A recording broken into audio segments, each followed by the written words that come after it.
Hello friends, ಎಲ್ಲರಿಗೂ ನಮಸ್ಕಾರ. ಕರ್ನಾಟಕ ಉಚ್ಚ ನ್ಯಾಯಾಲಯ ಬೆಂಗಳೂರಲ್ಲಿ ಸಿವಿಲ್ ನ್ಯಾಯಾಧೀಶರ ಹುದ್ದೆಗಳಿಗೆ ಸಂಬಂಧಿಸಿದಂತೆ ಇಲ್ಲಿ ಅರ್ಹ ಅಭ್ಯರ್ಥಿಗಳಿಂದ ಆನ್ಲೈನ್ ಮೂಲಕ ಇರುವ ಅರ್ಜಿಗಳನ್ನು ಆಹ್ವಾನಿಸಿದ್ದಾರೆ.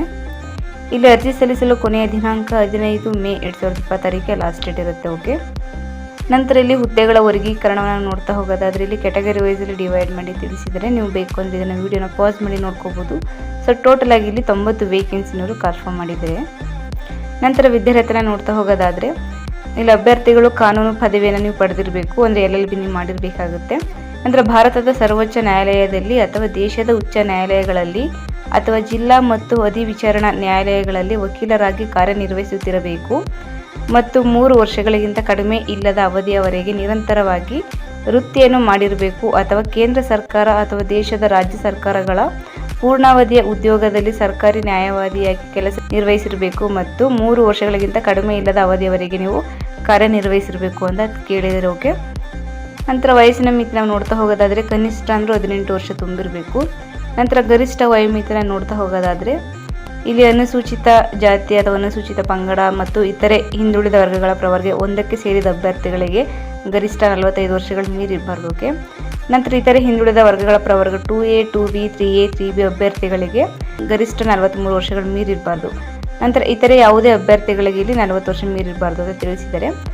ನಂತರ ಇಲ್ಲಿ ಸ್ಪರ್ಧಾತ್ಮಕ ಪರೀಕ್ಷೆನ ನೋಡ್ತಾ ಹೋಗೋದಾದರೆ ಇಲ್ಲಿ ನಿಮಗೆ ಮೊದಲು ಪೂರ್ವಭಾವಿ ಪರೀಕ್ಷೆನ ಮಾಡ್ತಾರೆ, ನಂತರ ಮೇನ್ ಎಕ್ಸಾಮ್ ಮಾಡ್ತಾರೆ, ನಂತರ ಮೌಖಿಕ ಸಂದರ್ಶನದ ಮೂಲಕ ನಿಮ್ಮನ್ನು ಇವರು ಆಯ್ಕೆನ ಮಾಡ್ಕೋತಾರೆ. ಓಕೆ, ಮೊದಲನೇದಾಗಿ ಪೂರ್ವಭಾವಿ ಪರೀಕ್ಷೆಗೆ ಸಂಬಂಧಿಸಿದಂತೆ ನೋಡ್ತಾ ಹೋಗೋದಾದರೆ ಇಲ್ಲಿ ನಿಮಗೆ 100 ಅಂಕಗಳಿಗೆ ಇವರು ನಿಗದಿಪಡಿಸಿರ್ತಾರೆ. ಇಲ್ಲಿ ಭಾಗ ಎ ಅಲ್ಲಿ ದಿವಾಣಿ ಪ್ರಕ್ರಿಯೆ ಸಂಹಿತೆ 1908, ವರ್ಗಾವಣೆಯ ಲಿಖಿತಗಳ ಅಧಿನಿಯಮ 1881, ಸ್ವತ್ತು ವರ್ಗಾವಣೆ ಅಧಿನಿಯಮ 1882, ಭಾರತೀಯ ಕರಾರು ಅಧಿನಿಯಮ 1872, ನಿರ್ದಿಷ್ಟ ಪರಿಹಾರ ಅಧಿನಿಯಮ 1063, ಭಾರತ ಸಂವಿಧಾನ ಮತ್ತು ಕರ್ನಾಟಕ ಬಾಡಿಗೆ ಅಧಿನಿಯಮ 1999 ಈ ಒಂದು ವಿಷಯಗಳಿಗೆ ಸಂಬಂಧಿಸಿದಂತೆ ನಿಮಗೆ ಭಾಗ ಎ ನಿಮಗೆ ಸಿಲೆಬಸ್ ಇರುತ್ತೆ. ಓಕೆ, ನಂತರ ಭಾಗ ಬಿ ಯಲ್ಲಿ ಸಿಲೆಬಸ್ನ ನೋಡ್ತಾ ಹೋಗೋದಾದರೆ ಇಲ್ಲಿ ದಂಡ ಪ್ರಕ್ರಿಯೆ ಸಂಹಿತೆ 1073 ಮತ್ತು ಭಾರತೀಯ ನಾಗರಿಕ ಸುರಕ್ಷಾ ಸಂಹಿತೆ 2023, ಭಾರತೀಯ ದಂಡ ಸಂಹಿತೆ 1860 ಮತ್ತು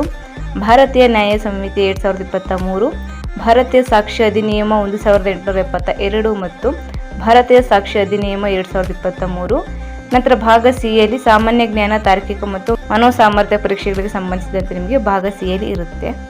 ಸೊ ಇದಿಷ್ಟು ಪೂರ್ವಭಾವಿ ಪರೀಕ್ಷೆಯಲ್ಲಿ ಇರುವಂತಹ ಭಾಗ ಎ, ಭಾಗ ಬಿ, ಭಾಗ ಸಿ ನ ಒಂದು ಪಠ್ಯಕ್ರಮ ಇದಾಗಿರುತ್ತೆ. ನಂತರ ಮೇನ್ ಎಕ್ಸಾಮ್ನ ಒಂದು ಸಿಲೆಬಸ್ ಹೇಗಿರುತ್ತೆ ಅಂತ ನೋಡ್ತಾ ಹೋಗೋದಾದರೆ ಇಲ್ಲಿ ನಿಮಗೆ ಭಾಷಾಂತರ ಪತ್ರಿಕೆ ಇರುತ್ತೆ. ಓಕೆ, ಇದಕ್ಕೆ ನಿಮಗೆ ಗರಿಷ್ಠ 100 ಅಂಕಗಳನ್ನು ನಿಗದಿಪಡಿಸಿರ್ತಾರೆ. ಒಂದು ಭಾಷಾಂತರ ಪತ್ರಿಕೆ ಇದ್ದು ಅಭ್ಯರ್ಥಿಗಳು ಆಂಗ್ಲ ಭಾಷೆಯಿಂದ ಕನ್ನಡಕ್ಕೆ ಮತ್ತು ಕನ್ನಡದಿಂದ ಆಂಗ್ಲ ಭಾಷೆಗೆ ಕೆಲವು ಉದ್ದಿಷ್ಟ ಭಾಗಗಳನ್ನು ಭಾಷಾಂತರಿಸುವ ಅಗತ್ಯವಿರುತ್ತದೆ. ಉದ್ದಿಷ್ಟ ಭಾಗಗಳನ್ನು ಹೇಳಿಕೆಗಳು ಮತ್ತು ತೀರ್ಪುಗಳು ಮತ್ತು ದಾಸ್ತಾವೇಜುಗಳಿಂದ ಇವರು ಆರಿಸಿ ತೆಗೆದುಕೊಳ್ಳಲಾಗಿರುತ್ತೆ. ನಂತರ ಕಾನೂನು ಪತ್ರಿಕೆ 1ರಲ್ಲಿ ಇದು ಗರಿಷ್ಠ 100 ಅಂಕಗಳಿಗಿರುತ್ತೆ. ಇಲ್ಲಿ ದಿವಾಣಿ ಪ್ರಕ್ರಿಯೆ ಸಂಹಿತೆ, ದಂಡ ಪ್ರಕ್ರಿಯೆ ಸಂಹಿತೆ, ಭಾರತೀಯ ನಾಗರಿಕ ಸುರಕ್ಷಾ ಸಂಹಿತೆ 2023, ಭಾರತೀಯ ಸಾಕ್ಷ್ಯ ಅಧಿನಿಯಮ 1872 ಮತ್ತು ಭಾರತೀಯ ಸಾಕ್ಷ್ಯ ಅಧಿನಿಯಮ 2023, ವಾದ ತತ್ವಗಳು ಮತ್ತು ಭಾರತೀಯ ಸಂಹಿತೆ ಒಂದು ವಿಷಯಗಳಿಗಿರುತ್ತೆ. ನಂತರ ಕಾನೂನು ಪತ್ರಿಕೆ 2ರಲ್ಲಿ ಇದು ಗರಿಷ್ಠ 100 ಅಂಕಗಳಿಗಿರುತ್ತೆ. ಇದು ಸಿವಿಲ್ ಪ್ರಕರಣಗಳಲ್ಲಿ ವಿವಾದಗಳಿಗೆ ಸಂಬಂಧಿಸಿದಂತೆ ಇರುತ್ತೆ.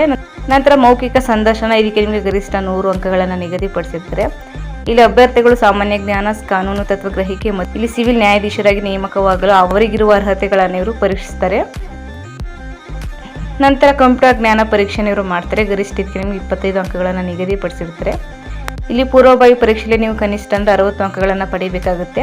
ಮುಖ್ಯ ಲಿಖಿತ ಪರೀಕ್ಷೆಯಲ್ಲಿ ನೀವು ಪ್ರತಿ ಪತ್ರಿಕೆಯಲ್ಲಿ 50 ಅಂಕಗಳನ್ನು ನೀವು ಗಳಿಸಬೇಕಾಗುತ್ತೆ. ನಂತರ ಮೌಖಿಕ ಸಂದರ್ಶನದಲ್ಲಿ ನೀವು ಕನಿಷ್ಠ ಅಂದರೆ 25 ಅಂಕಗಳನ್ನು ನೀವು ಪಡೆಯಬೇಕಾಗುತ್ತೆ. ಓಕೆ, ಮತ್ತು ನೀವು ಇಂಟ್ರೆಸ್ಟ್ ಇದ್ರೆ ಅಪ್ಲೈ ಮಾಡಬೇಕು ಅಂತಂದರೆ ಇವರೊಂದು ಅಫಿಷಿಯಲ್ ವೆಬ್ಸೈಟ್ ಆದಂತಹ judiciary.karnataka.gov.in ಈ ಒಂದು ವೆಬ್ಸೈಟ್ಗೆ ಹೋಗಿ ನೀವು ಆನ್ಲೈನ್ ಮೂಲಕ ನೀವು ಅಪ್ಲಿಕೇಶನ್ ಹಾಕಬೇಕಾಗುತ್ತೆ.